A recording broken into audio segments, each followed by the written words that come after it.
Hello and welcome to young minds कर institute. Hope all you guys are doing well.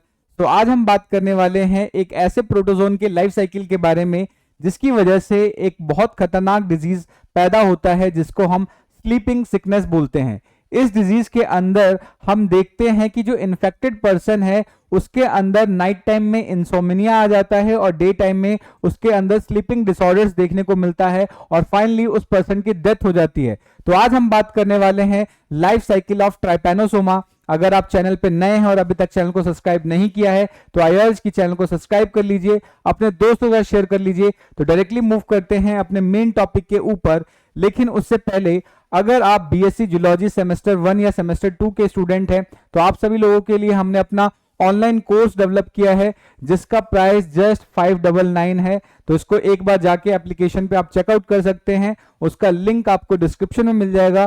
Course से related अगर कोई आपको ज्यादा जानकारी चाहिए तो आप डायरेक्टली मेरे व्हाट्सएप पे रीच आउट कर सकते हैं, उसका लिंक भी आपको डिस्क्रिप्शन में मिल जाएगा। तो डायरेक्टली मूव करते हैं अपने मेन टॉपिक के ऊपर जो कि है ट्राइपैनोसोमा के लाइफ साइकिल के बारे में। ठीक है, अगर मैं ट्राइपैनोसोमा के बारे में बात करूं तो जो ट्राइपैनोसोमा है उसको हम एक डाइजेनेटिक ऑर्गेनिज्म बोलते हैं। यानी डाइजेनेटिक का मतलब क्या है कि एक ऐसा ऑर्गेनिज्म जो अपनी लाइफ साइकिल को कंप्लीट करने के लिए दो होस्ट की जरूरत पड़ती है या दो होस्ट के अंदर अपने लाइफ साइकिल को कंप्लीट करता है। सो एक ऐसा ऑर्गेनिज्म जो अपनी लाइफ साइकिल को दो होस्ट के अंदर कंप्लीट करता है, ऐसे ऑर्गेनिज्म के लाइफ साइकिल को हम डाइजेनेटिक लाइफ साइकिल बोलते हैं। ठीक है, अब अगर हम बात करें ट्राइपैनोसोमा गैम्बियंसिस के बारे में तो वो अपनी लाइफ साइकिल किसके किसके अंदर कंप्लीट करता है, जिसमें से आपका जो प्राइमरी होस्ट होगा वो हमेशा ह्यूमन होता है या मैन होता है और जो सेकेंडरी होस्ट होता है वो आपका सेट्सी फ्लाई होता है। ठीक है, तो जनरली डाइजेनेटिक का मतलब क्या होगा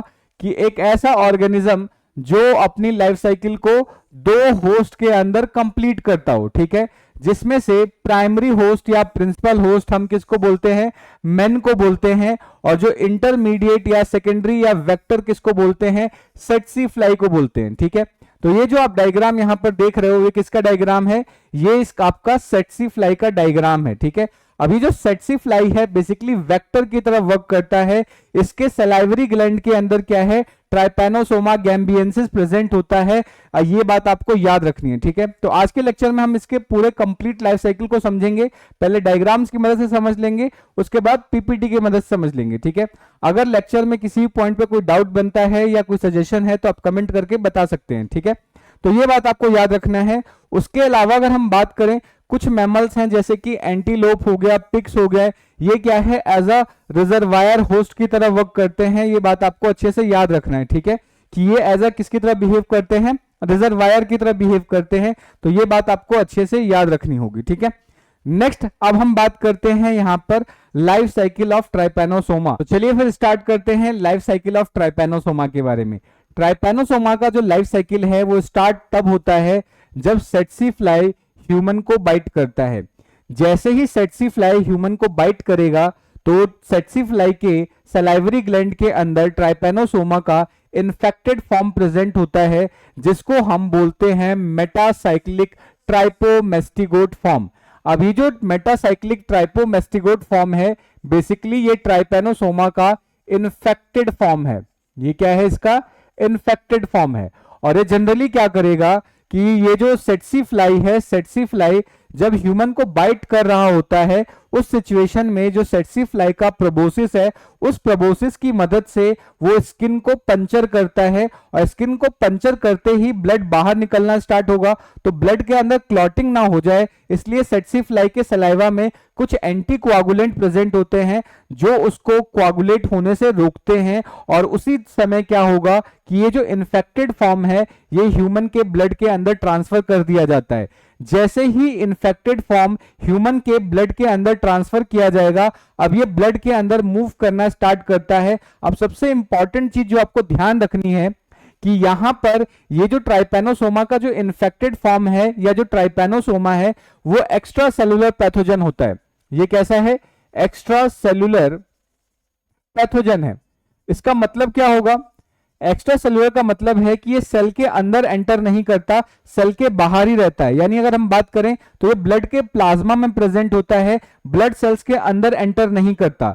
अब जो ब्लड प्लाज्मा के अंदर जो डिजोल्व्ड ग्लूकोज है, ठीक है, जो ब्लड प्लाज्मा के अंदर जो डिजोल्व ग्लूकोज है, ये इसी ग्लूकोज का यूज करके बेसिकली एनर्जी प्रोड्यूस करता है और उस एनर्जी का यूज करता है अपने डिवीजन के लिए। तो जैसे ही सेट्सी फ्लाई ह्यूमन को बाइट करेगा, बाइट करते ही क्या है, मेटासाइक्लिक ट्राइपोमेस्टिगोट उसके बॉडी के अंदर एंटर करेगा और ये ट्रांसफॉर्म हो जाता है दूसरे फॉर्म में, जिसको हम क्या बोलेंगे, ट्राइपोमेस्टिगोट फॉर्म बोलते हैं। ठीक है, अब ये जो ट्राइपोमेस्टिगोट फॉर्म है ये क्या करेगा, प्लाज्मा के अंदर जो डिजोल्व्ड ग्लूकोज है उस ग्लूकोज का ये करवाएगा एनएरोबिक ग्लाइकोलिसिस करवाएगा। अब इस एनएरोबिक ग्लाइकोलिसिस की वजह से क्या होगा, कुछ एनर्जी जनरेट होगा और वो एनर्जी सफिशिएंट होगी इस पर्टिकुलर ट्राइपोमेस्टिगोट को डिवाइड करने के लिए, और ये क्या करेगा, लॉन्गिट्यूडनल डिवीजन करके बेसिकली क्या है, मल्टीपल ट्राइपोमेस्टिगोट फॉर्म का फॉर्मेशन करेगा या बहुत सारे ट्राइपोमेस्टिगोट फॉर्म में कन्वर्ट हो जाएगा। ठीक है, अब जैसे ही इसके अंदर बाइनरी फिजन होना स्टार्ट हो रहा है, ध्यान रखना है कि बाइनरी फिजन किस टाइप का होगा, आपके लॉन्गिट्यूडनल टाइप का। ये बाइनरी फिजन कैसा होगा, लॉन्गिट्यूडनल टाइप का बाइनरी फिजन होगा। उसी समय क्या है, जो ह्यूमन का ब्लड है उसके अंदर एंटीबॉडीज बनना स्टार्ट होंगे और ये जो एंटीबॉडीज है ये इन ट्राइपोमेस्टिगोट फॉर्म्स को क्या करेगा, ग्लूकोज की अवेलेबिलिटी को कम कर देगा। जैसे ही ग्लूकोज की अवेलेबिलिटी कम होगी तो इनके पास एनर्जी की डेफिशिएंसी आनी स्टार्ट हो जाएगी और एनर्जी डेफिशिएंसी की वजह से ये फर्दर क्या है, डिवाइड नहीं कर पाते और एनर्जी की कमी आनी स्टार्ट हो गई है। तो इस फॉर्म में क्या है, ये इस फॉर्म में कंटिन्यू नहीं करते और ये क्या करते हैं, अपने आप को कन्वर्ट कर लेते हैं एक दूसरे फॉर्म में, जिसको हम स्टम्पी फॉर्म बोलते हैं, जिसको हम क्या बोलेंगे, स्टम्पी फॉर्म बोलेंगे। ये बात आपको याद रखना है। तो ये जो ट्राइपोमेस्टिगोट फॉर्म है ये कन्वर्ट हो जाता है एक दूसरे फॉर्म में, जिसको हम नाम देते हैं स्टम्पी फॉर्म। ठीक है, उसको नाम देंगे, यहां पे मैं लिख देता हूं स्टम्पी फॉर्म, स्टम्पी फॉर्म।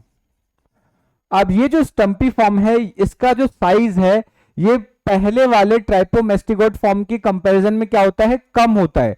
अब ये साइज अपना छोटा क्यों कर लेता है, क्योंकि ग्लूकोज की अवेलेबिलिटी कम हो चुकी है। ठीक है, अब ये करेगा क्या कि जब एनारोबिक ग्लाइकोलिसिस हो रहा था तो आप लोगों ने पढ़ रखा होगा कि ग्लाइकोलिसिस के अंदर होता क्या है कि एक ग्लूकोज के मॉलिक्यूल को, ये जो ग्लूकोज है, ग्लूकोज के मॉलिक्यूल को हम पायरुविक एसिड में कन्वर्ट करते हैं।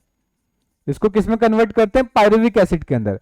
अब ये जो पायरुविक एसिड है यही प्लाज्मा के अंदर प्रेजेंट है। अब ये इन्हीं पायरुविक एसिड का यूज करता है एनर्जी के लिए, बट पायरुविक एसिड की वजह से उतनी एनर्जी बन नहीं पाती जो इनके लिए सफिशिएंट हो। तो जो स्टम्पी फॉर्म है ये अपना साइज छोटा इसलिए कर देता है सो दैट कि इनको कम से कम एनर्जी की रिक्वायरमेंट हो। तो उस चक्कर में क्या है कि ये स्टम्पी फॉर्म में कन्वर्ट हो जाता है। अब ये जो स्टम्पी फॉर्म है, इसी फॉर्म में अगर कोई दूसरा सेट्सी फ्लाई ह्यूमन को बाइट करता है तो वो उसके थ्रू उसके बॉडी के अंदर चला जाता है और उसके बाद जो बाकी का प्रोसेस है वो सेट्सी फ्लाई के बॉडी के अंदर होगा।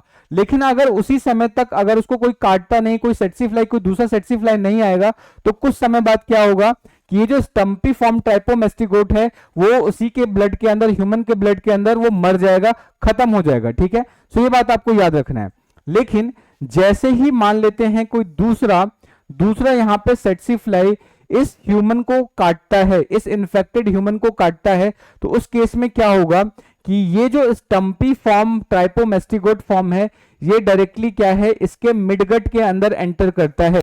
यानी जैसे इसको काटेगा, काटने के बाद जो ये स्टम्पी फॉर्म ट्राइपोमेस्टिगोट फॉर्म है ये कहां एंटर करेगा, सेट्सी फ्लाई के एलिमेंट्री कनाल या बोल सकते हैं मिडगट के अंदर एंटर करेगा। ठीक है, अब मिडगट के अंदर जो पेरिट्रोपिक मेम्ब्रेन है, पेरिट्रोपिक मेम्ब्रेन के अंदर ये फर्दर अपना डिवीजन करना स्टार्ट करता है। तो आपको ध्यान रखना है कि जैसे ही सेट्सी फ्लाई इसको काटता है, ठीक है, काटने के बाद होगा क्या कि अंदर जैसे उसके मिड, अगर हम बात करें कि जो मिडगट है, मिडगट के अंदर ये जो स्टम्पी फॉर्म है एक अंदर जाएगा मिडगट के अंदर और ये वहां पर कन्वर्ट हो जाता है एक दूसरे फॉर्म में जिसको हम प्रोसाइक्लिक ट्राइपोमेस्टिगोट फॉर्म बोलते हैं। ठीक है, तो ये नाम याद रखना है कि सेट्सी फ्लाई के अंदर जैसे ही स्टम्पी फॉर्म ट्राइपोमेस्टिगोट फॉर्म एंटर करेगा तो एक दूसरे फॉर्म में कन्वर्ट हो जाता है जिसको हम क्या नाम देते हैं, प्रोसाइक्लिक ट्राइपोमेस्टिगोट फॉर्म बोलते हैं। ठीक है, अब ये जो प्रोसाइक्लिक ट्राइपोमेस्टिगोट फॉर्म है ये क्या करेगा कि इस गट के अंदर,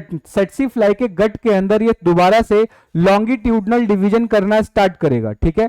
और लॉन्गिट्यूडनल डिवीजन करने के बाद ये ईसोफेगस की मदद से डायरेक्टली कहां पहुंच जाता है, उसके सलाइवरी ग्लैंड के अंदर, आपको याद रखना है, ठीक है।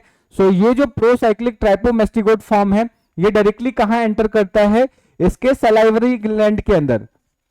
ये ध्यान रखना है कि ये इसके सलाइवरी ग्लैंड के अंदर एंटर करेगा, और सलाइवरी ग्लैंड के अंदर एंटर करते ही ये जो प्रोसाइक्लिक ट्राइपोमेस्टिगोट फॉर्म है ये एक दूसरे फॉर्म में कन्वर्ट हो जाता है, जिसको हम एपीमेस्टिगोट फॉर्म बोलते हैं। इसको क्या बोलेंगे, एपीमेस्टिगोट फॉर्म बोलेंगे, या इसी को कैथेड्रल फॉर्म भी बोलते हैं, ठीक है। इसी को हम क्या बोलते हैं, कैथेड्रल फॉर्म बोलेंगे, ये याद रखना है। और ये जो एपीमेस्टिगोट फॉर्म है ये उसके सलाइवा के अंदर, जैसे ही ये सलाइवरी ग्लैंड के अंदर एंटर करता है एपीमेस्टिगोट फॉर्म, तो सलाइवरी ग्लैंड के अंदर फिर से इनके अंदर बाइनरी फ्यूजन होगा, और बाइनरी फ्यूजन किस तरीके का होगा, लॉन्गिट्यूडनल फॉर्म का, ठीक है। और लॉन्गिट्यूडनल फॉर्म में होने के बाद ये कन्वर्ट हो जाता है किस फॉर्म में, मेटासाइक्लिक ट्राइपोमेस्टिगोट फॉर्म में, और ये उसके सलाइवा के अंदर चिपका हुआ रहता है। और जैसे ही दोबारा से सेट्सी फ्लाई किसी दूसरे ह्यूमन को काटेगा तो ये वहां से उसकी बॉडी के अंदर एंटर करता है। इसी तरीके से जो पूरा का पूरा लाइफ साइकिल है ट्राइपेनोसोमा का वो कंप्लीट होता है। सो आई होप आपको ये पूरा अच्छे से समझ में आ गया होगा। अगर फिर भी कोई डाउट या कोई सजेशन है तो आप कमेंट करके बता सकते हैं। अब इन सभी चीजों को हम क्या करते हैं, एक बार पीपीटी की भी मदद से समझ लेते हैं, और उसको क्या है, सारी चीजों को एक बार लिख लेंगे, ठीक है। तो अब सबसे इंपॉर्टेंट चीज, यहाँ पे दो चार चीजें मैं आपको बार बार बोल रहा था, उसको अब मतलब समझ लेते हैं क्या होता है। एक जो टर्म है ट्राइपोमेस्टिगोट और एक टर्म है एपीमेस्टिगोट, इसमें क्या डिफरेंस होता है उसको समझते हैं। अगर मैं बात करता हूं ट्राइपोमेस्टिगोट फॉर्म की, ठीक है, तो ध्यान रखना है कि ट्राइपोमेस्टिगोट फॉर्म उस फॉर्म को बोलते हैं जहां पर काइनेटोप्लास्ट और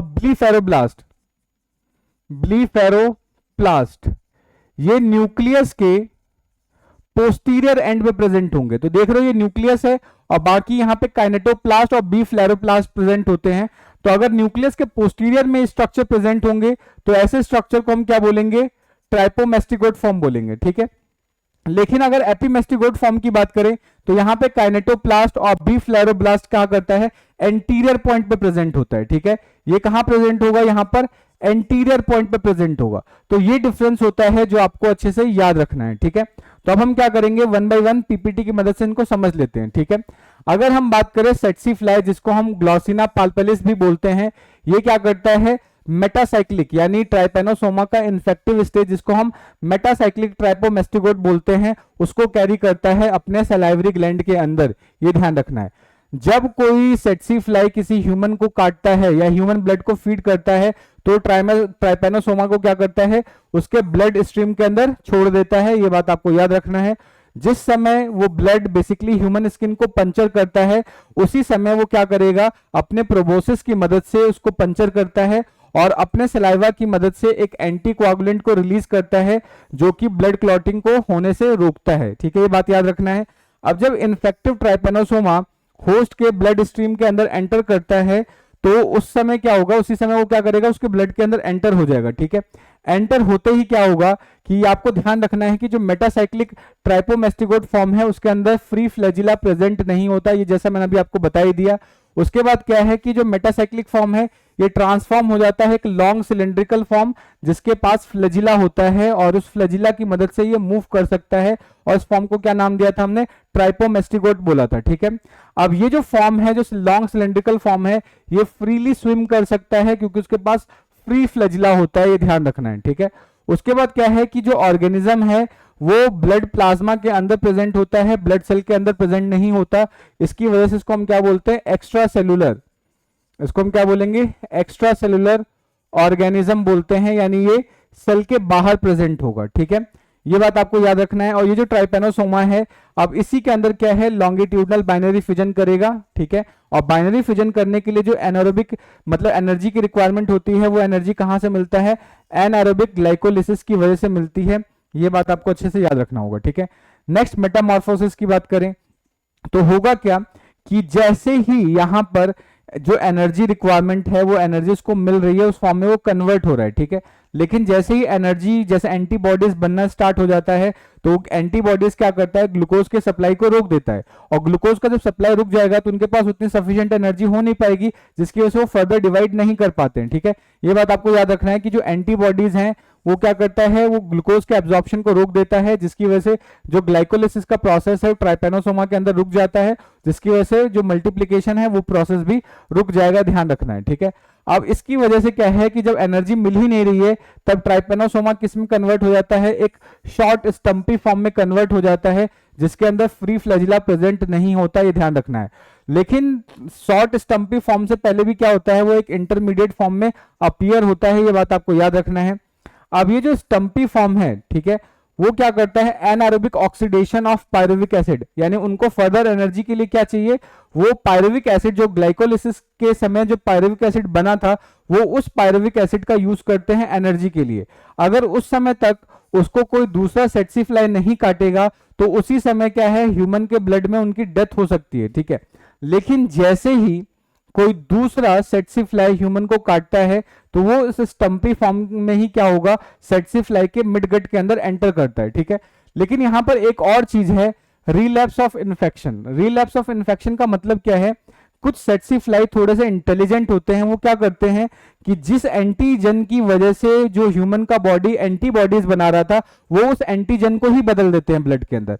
जब एंटीजन को ही बदल देंगे तो उस केस में क्या है कि बॉडी एंटीबॉडीज नहीं बना पाएगी और वो कंटिन्यूअसली क्या है, ग्लूकोज का यूज करते रहेंगे और कंटिन्यूअसली डिवाइड करते रहेंगे। ठीक है, सो ये बात आपको याद रखनी है।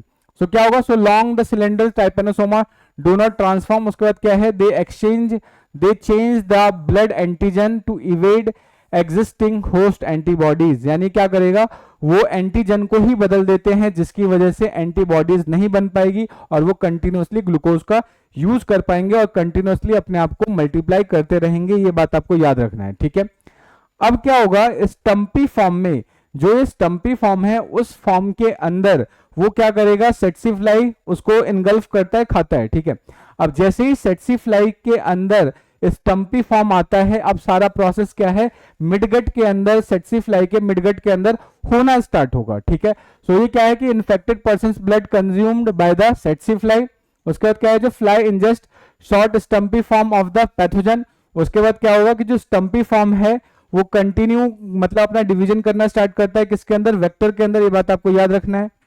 अब सबसे इंपॉर्टेंट चीज ध्यान रखना है कि जो डिवीजन होगा वो मिडगट के पेरिट्रोपिक मेम्ब्रेन के अंदर होता है। ठीक है, मिडगट के पेरिट्रोपिक मेम्ब्रेन के अंदर होगा, और जैसे ही पेरिट्रोपिक फॉर्म के अंदर, जो जनरली अगर हम बात करें स्टम्पी फॉर्म, वो किस में कन्वर्ट हो जाता है, प्रोसाइक्लिक ट्राइपोमेस्टिगोट फॉर्म में कन्वर्ट हो जाता है। ठीक है, सो ये बात आपको याद रखना है, और वहां पर वो अगेन लॉन्गिट्यूडनल डिवीजन करना स्टार्ट करेगा, और लॉन्गिट्यूडनल डिवीजन करने के बाद वो किसके अंदर एंटर करता है, उसके सलाइवरी ग्लैंड के अंदर एंटर करता है। ठीक है, और सलाइवरी ग्लैंड के अंदर वो बेसिकली क्या है, एक दूसरे फॉर्म में कन्वर्ट होता है। सलाइवरी ग्लैंड में एंटर कैसे करेगा, ईसोफेगस की मदद से एंटर करता है, और जैसे ही ईसोफेगस के अंदर एंटर करेगा वो एक दूसरे फॉर्म में कन्वर्ट हो जाता है, जिसको क्राइथीडियल फॉर्म बोलते हैं, या इसी को हम एपीमेस्टिगोट भी बोलते हैं, इसी को हम एपीमेस्टिगोट फॉर्म भी बोलते हैं। ठीक है, अब ये जो एपीमेस्टिगोट फॉर्म है, ठीक है, यही एपीमेस्टिगोट फॉर्म या क्राइथीडियल फॉर्म, इसके अंदर क्या होगा, फिर से डिवीजन होना स्टार्ट होगा, लॉन्गिट्यूडनल डिवीजन होगा, और ये कन्वर्ट हो जाता है मेटासाइक्लिक फॉर्म में, और ये सलाइवरी ग्लैंड के अंदर प्रेजेंट रहता है। ये बात आपको याद रखना है, और जैसे ही दोबारा से ये किसी सेट्सीफ्लाई दोबारा से किसी ह्यूमन को काटेगा तो उसके अंदर ये एंटर कर जाता है। सो ये बात आपको याद रखना है। ठीक है, तो जैसे ही वो उसको बेसिकली काटेगा हेल्दी पर्सन को, तो क्या है, सेट्सीफ्लाई के सलाइवा से दोबारा से इन्फेक्शन स्टार्ट हो जाता है। तो इस तरीके से पूरा का पूरा जो लाइफ साइकिल है ट्राइपेनोसोमा का वो कंप्लीट होता है। Hope you have enjoyed the session. अगर फिर भी कोई डाउट या कोई सजेशन है तो आप कमेंट करके बता सकते हैं। मिलते हैं नेक्स्ट वीडियो में, तब तक के लिए जय हिंद दोस्तों, थैंक यू।